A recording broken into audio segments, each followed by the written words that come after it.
Selamat pagi saudara, Shalom. Mari kita berdoa untuk mempersiapkan hati kita untuk mendengarkan firman Tuhan. Kita berdoa. Bapa, terima kasih buat malam yang telah berlalu.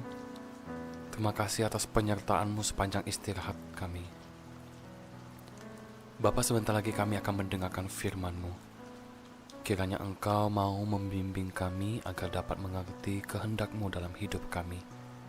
Dengarlah doa kami, sebab kami berdoa di dalam nama Tuhan Yesus. Amin.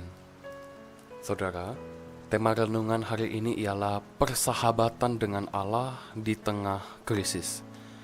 Saudara, hari ini kita mau belajar dari kisah Yusuf yang menjadi orang kepercayaan Firaun.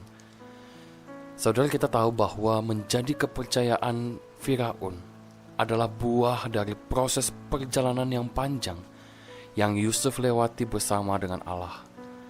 Ketika Yusuf melewati semua proses panjang itu, ia sama sekali tidak punya sahabat atau saudara yang ada di sisinya dan menemaninya di keadaan sulitnya.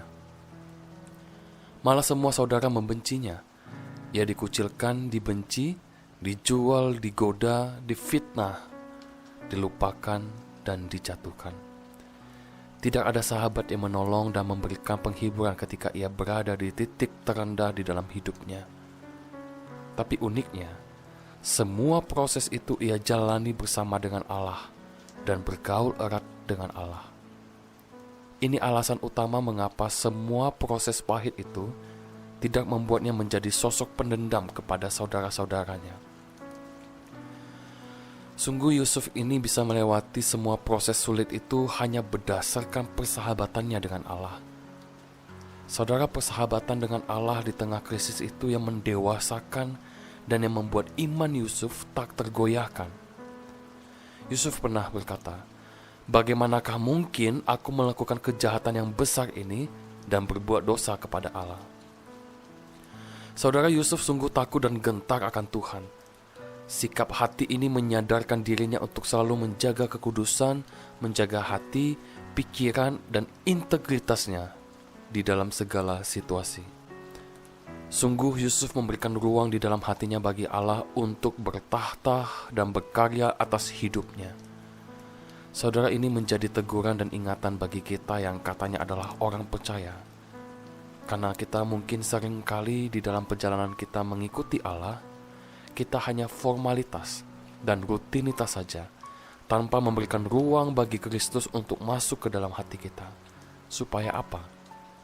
Supaya Kristus itu bertahta dan berkarya atas hidup kita dan mengubah hidup kita.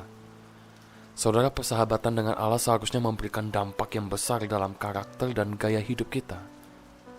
Kalau kita sudah dekat dengan Allah dan merasakan kasih-Nya yang hebat itu, harusnya hidup kita juga memperlihatkan dan menghidupi kasih-Nya itu di dalam keseharian kita. Mengampuni orang lain, melewati setiap masalah, keterpurukan, kesulitan bersama dengan Allah, dan otomatis selalu mengandalkan Dia, bukan mengharapkan orang lain. Mari saudara, pagi ini kita memulai kembali untuk bergaul erat dengan Allah.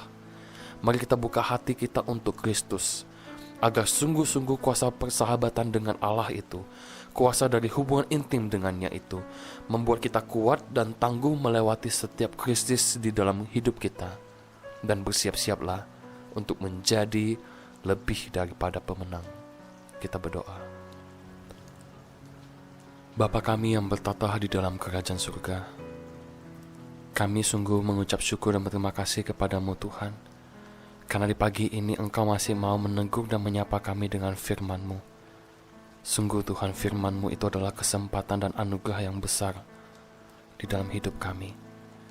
Bapa, biarlah kami punya hati yang mau diajar dan dibentuk oleh Tuhan, untuk sungguh-sungguh mau memberikan ruang dan membuka hati kami, untuk Yesus bertata di dalam hati kami, dalam pikiran kami, cara kami menghidupi hidup ini. Tuhan, biarlah persahabatan-Mu itu, hubungan intim itu, mengajarkan iman kami, membentuk iman kami, menjadi iman yang lebih dewasa, yang lebih tangguh dan kuat. Karena kami tahu, hidup bersama dengan Tuhan dan berjalan bersama dengan Tuhan adalah sesuatu yang indah dan yang terbaik dalam hidup kami. Kami serahkan sepanjang satu hari ini ke dalam tangan Tuhan. Kiranya Tuhan mau memimpin kami dan menolong kami di dalam setiap langkah kami. Hanya di dalam nama Tuhan Yesus kami sudah berdoa dan mengucap syukur. Amin.